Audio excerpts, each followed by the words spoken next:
Morning, lovely viewer. Well, I wanted to do a tour this morning. As you can see, the Timeless collection, they are pretty much in flower now. First year, no acts of breeder, hybrid tea, and let's start here. This is Timeless Purple, and I think out of all of them, this is the most fragrant, Timeless Purple. It has got, for me today, it's got a lovely strong fragrance and a beautiful rose, fair size as well. There's a size comparison there. But you can see why they use these roses at weddings. This one here is Timeless Charisma. This is an ADR award-winning rose. And look at it, absolutely beautiful. And it's a rose that, again, it's got a lovely strong fragrance. Very happy with these two roses in particular, Charisma and Purple. Timeless Cream, I've said before, it's I'm not getting an awful lot of fragrance from it for me,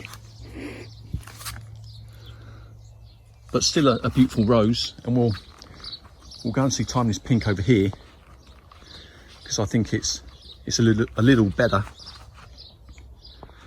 Let's focus on that. But again, I'm not getting huge fragrance from it.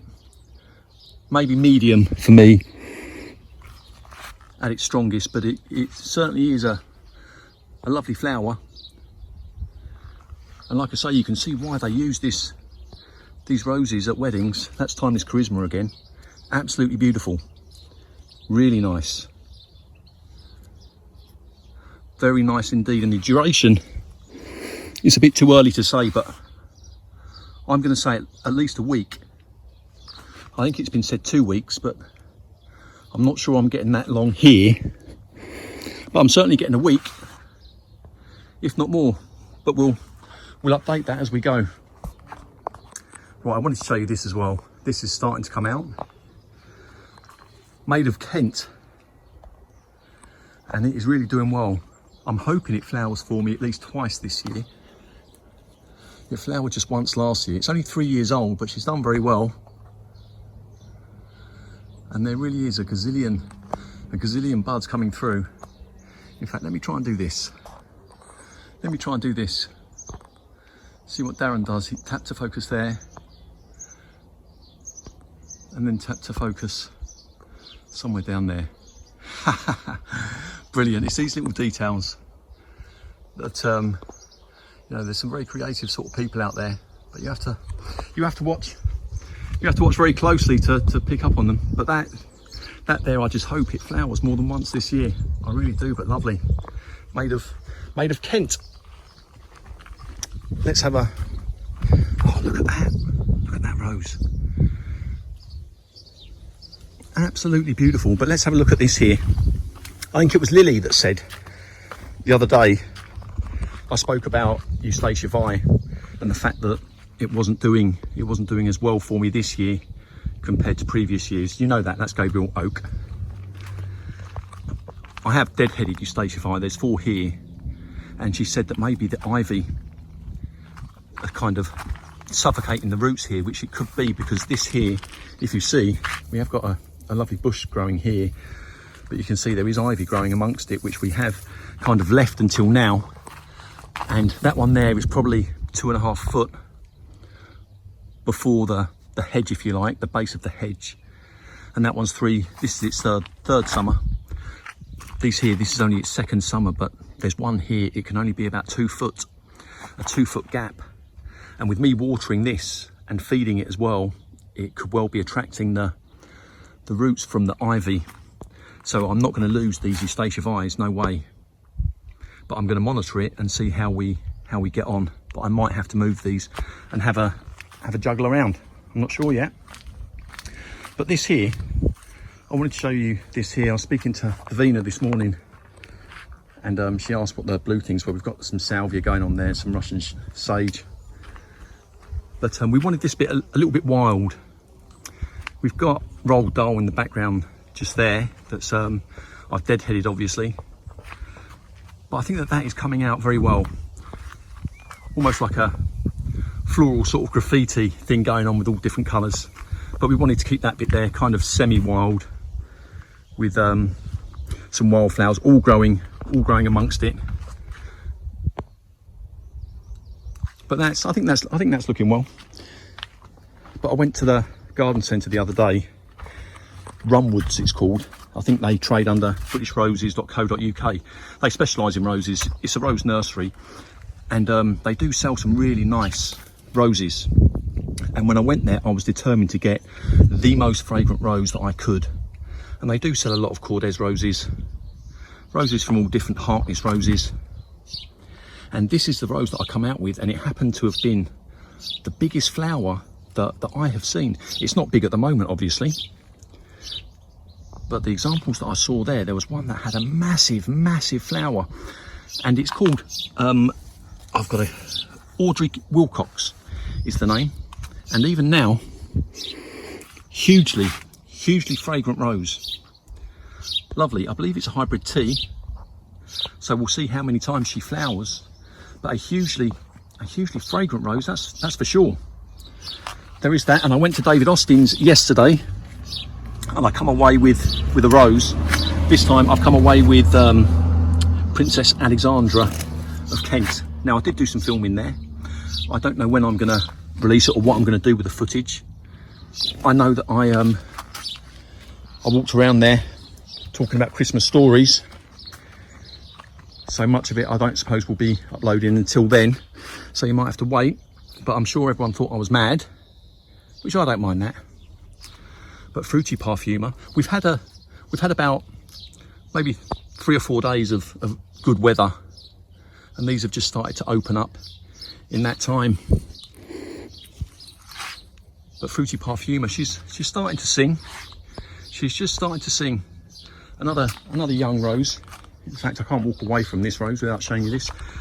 You know it's Rose Elizabeth, of course, and she's still flowering, and there's still buds coming through. So yeah, very, very happy with that. And it wasn't that long ago you saw this here, Spicy Parfuma. There were no flowers on it. I'd kind of dead-headed it, but this is another hybrid tea, and you can see there's more buds that are coming through. Lovely strong fragrance. And this here, I've only noticed this here this morning when I got back. There's 1, 2, 3, 4, 5, 8. There's 8 buds on this, and on a hybrid tea, to see 8 new buds from one stem, that excites me. That excites me a lot. And here, let me just smell this Earth Angel. It is a lovely flower. No, not for me. It's light, still light for me. I've seen many people describe it as hugely fragrant, but this here is a cutting. It's deep secret. My mum, she grows it, and it flowers for her. It flowers at Christmas. Another hybrid tea, but a huge amount of flowers and hugely fragrant. So I've taken a cutting from it, and it's just flowered for me. Lovely, powerful fragrance. I don't think it's the healthiest rose, but a lot of flowers from a hybrid tea. Now let's go and have a quick look at this one here, because this has flowered. You haven't seen this one. This is Jasmina, that's just started to open up, and I smelt it yesterday when I got back, and yeah, it's got a lovely strong fragrance. Climbing rose, Kordes rose, Jasmina. That has pleased me as well. A climbing rose, if you've seen them on YouTube, many flowers and strong growers. So for me to notice a strong fragrance from that's brilliant. That has pleased me no end. In fact, let me just show you Emily Bronte, or Emily Bronte, because you didn't really get to see her last time. But a lovely flower there, look, a lovely flower, and another fragrant rose. Yes, but for a new rose, a newly purchased rose, that is lovely. And there's new buds, coming through. So very happy. Emily, we are very happy with you. But let's go out the back because there's a couple of things that I want to show you. In fact, let me just mention this, Rose Garden Gems. She's done a review of Leonardo da Vinci on her channel, and I'm very pleased with mine here. Its flowers are still holding on, and those flowers have seen a lot of rain, and they're still holding on, so I'm very pleased. I think it was someone said that because it's got no fragrance, it kind of made it redundant. But you know, sometimes you want those roses that can hold on to their colour and hold on through the weather, and that is a good example. But let me show you this here, because this is a problem. This here is a problem. I was watering, it was this one. I was watering it yesterday. It's Rose Westerland.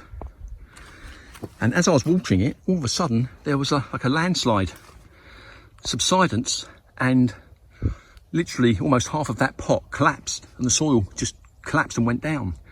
And I thought, what the hell is that all about? That's a bottomless pot, as is this here, and this one's doing the same, but this one, I think you can see what's going on a little clearer. Can you see all this soil here? The brown, lighter brown soil. I think there is something burrowing underneath, like a mole or something, because obviously I'm watering these roses and feeding them, and perhaps that is attracting the worms and the insects, the bugs, and then perhaps a mole or something is coming along and saying thank you very much, and has eaten up into the pot. So it's happened on that one, and this one. So this here could be a problem. Can you see here? You can probably see it clearest there. There's something burrowing beneath that. Let's have a quick look at Eden Rose, because Eden Rose is always worth it, always. The sun's not right, but a beautiful, beautiful flower. So that is a bit of a worry. I think I've got something burrowing beneath there. What the answer is going to be, I'm not sure. But let me show you Brother Cadfael, because I want to welcome Brother Cadfael into my favourites club. I didn't know much about this rose until Gav pointed it out, but these flowers I think are lasting very well. Certainly approaching a week, I think, since the last video I uploaded. It must be approaching a week. They've maintained their colour, and they've maintained a nice strong fragrance. There's new buds coming through, and it really is doing well. We've still got those buds up there to flower. 1, 2, 3, 4, 5, 6. So that's gonna look good. And it really is, you know, it's always nice to be surprised when you get a rose that you don't know much about, and then it performs as well as this. It's early days, of course. It's early days, but it's amongst my favourites, up there with Sweet Honey, Gertrude, Summer Romance, Elizabeth, those sort of roses. I think Brother Cadfael has joined them. And this here is the eBay purchase, and as you can see, I'm pleased to say that it is Pomponella. It could have come through as anything, but I'm pretty sure that that is Pomponella, so I'm very pleased with that. It's taken ages for this to come good. It stayed like this here for such a long time, but it's finally come through. And I think that particular shape of flower, I think they call it chalice, someone said. Maybe it's more sheltered here, has meant that has stayed good. So I'm very pleased with that. But another thing that I just wanted to say, let's have a look at the dahlias here, I think. In fact, let's have a look at Sweet Honey. When I was at David Austin, they had plastic packets attached to the stems of all of the roses, and someone said that it was the packets, they contain bugs, and those bugs take care of things like aphids. And I have to say, I've had horrific aphid problems this year, but all the time I was walking around David Austin's, I didn't see hardly any aphids at all. So I'm going to need to look into that and find out what those are, because they could be good little packets that they just attach that they just attach to the stems.